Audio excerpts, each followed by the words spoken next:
Welcome to another edition of Turn 6 Garage, and today we're discussing another crazy purchase I made. A 2008 Kia Rondo EX-L, automatic with 263,000 kilometres. This clunker I bought from a Victorian auction and is something that I wanted to sample for the fun of it, so to speak. Now, the Rondo originally came out in Australia in January 2008. It had been launched in November 2006, and this model lasted until 2013. And it is quite a very interesting car because it's A, not something you see on the road every day, and B, it is actually quite a neat package. This Rondo is powered by the 2-litre Theta inline 4-cylinder engine. And it is that engine that likes to blow piston rings. Now, this one is okay. It does have slightly noisy injectors, but that is expected given the age and mileage of the car. This engine has 106 kilowatts and 189 newton meters of torque, and is put down to the front wheels with a 4-speed automatic transmission. It is a semi-automatic, but it is a slush box, basically.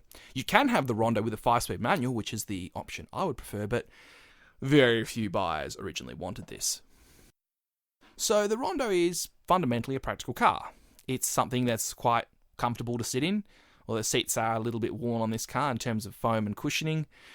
And there's quite a lot of legroom in the first 2 rows. Second row is okay, but it's still pretty good. Third row, well, that's only for children or the vertically challenged. And when all 7 seats are up like this, there's not much of a boot. No, really, there isn't much. My bag just fits. And it's a little backpack. Yep.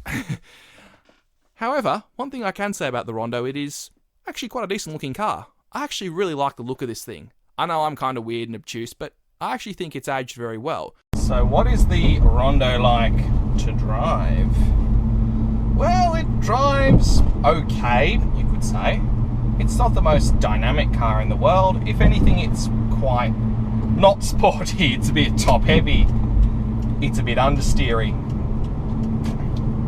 But on the whole, it's not a bad car. For the money, it's not too bad. The ride's a little choppy, the steering's a little vague. It's not, I said, it's not going to win any drag races or be a circuit champion, but it's an okay commuter.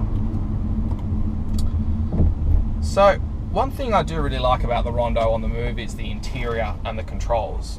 They fall very easily to hand, and they're actually quite well finished. The feeling of quality in all the switchgear is really, really good. Compared to some of the older Kias, like the original Cerato, the early Rios, this really feels like a genuine step ahead. This is, in my view, the first Kia where they actually felt like a quality product. Although there are some signs of the old Kia, some scratchy plastics here and there, but it feels like a reasonably nice place to be. And this one being the EX-L, the fully loaded one, you get leather, you get a sunroof, you get a CD player, you get air conditioning, power windows, 6 curtain airbags, and ESP. Doesn't have Bluetooth, and this one wasn't equipped with a cruise control. But on the whole, it's quite well spec'd for its age. Remember, this is a 15-year-old car, and this was a very cheap 15-year-old car for the size of car. This specific example was about $30,000. This specific example, in its trim and spec, was about $33,000 new in 2008. So it wasn't particularly expensive. It was cheaper than a base Holden or Ford. The Rondo, this specific example, wasn't particularly well cared for when I got my hands on it, to be fair. Battery was 8 years old and failed on me at a time I needed it to least fail on me. Air conditioning had no gas in it.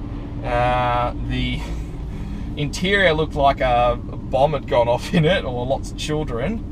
A lot of sand, lots of interesting things I found. It didn't find as many interesting things as I found in other cars, but what I will say was it wasn't particularly clean when I got it. If anything, it was quite dirty when I got it, and it looked like it had been left out to die. It was driven to within an inch of its life. It has 4 mismatched tyres on it. Again, it looks like whoever owned it previously decided to spend as little money as humanly possible, and that reflects in the service logs. Till about 2016, 2017, this car was well cared for.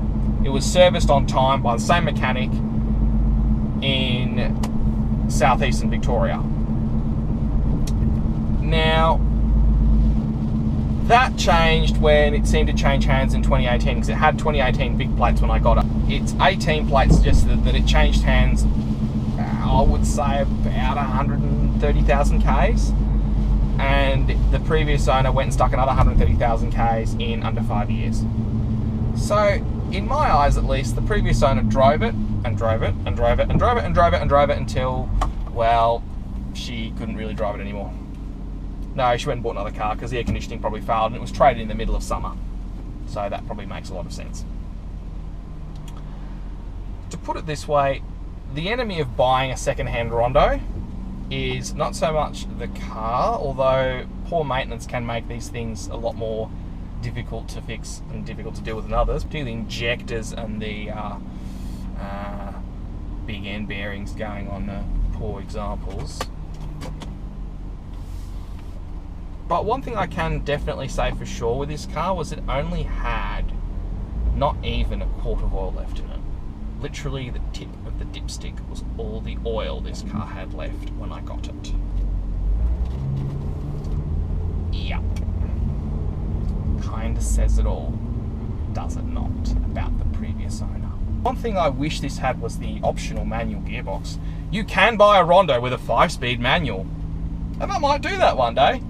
Given how worthless the last Rondo with a manual gearbox and how cheap it went at auction, I'm actually thinking about it. As a car, not bad.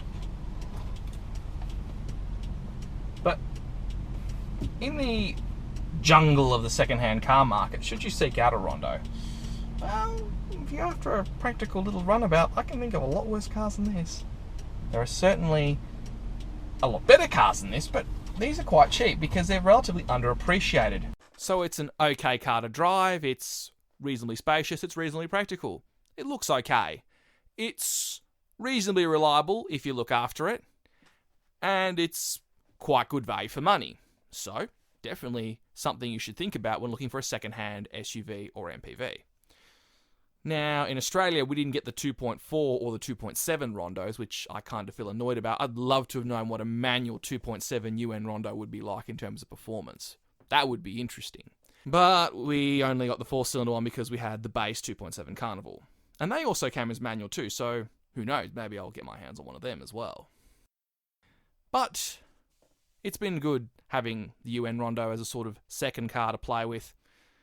Now, ultimately, I am selling this thing and I'm trying to move it to go buy the next toy to play with. And that's why I enjoy buying these things, because A, they're not that expensive, B, they're curiosity cars, and C, someone will actually buy them off me.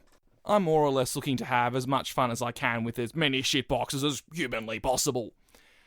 Now, of course, there'll be ones I'll be working on and ones I'll be just buying, playing with and selling. That's the thing for me. A lot of cars from a certain period of time, I've always had the curiosity to know what they were like to drive. Cars that I either looked at a motor show or were at an event that I'd been to. And that's why I got a Rondo. I originally saw one at the 2008 Australian Open, and I sat in it in multiple motor shows while they were here in Australia. And there are plenty of other cars like that as well that I'd like to sample. And Nick and I are going to have a great time fishing through the market to try and get our hands on them. So if you want to see more obtuse and crazy projects or just boring cars being bought for the fun of it, remember to like and subscribe.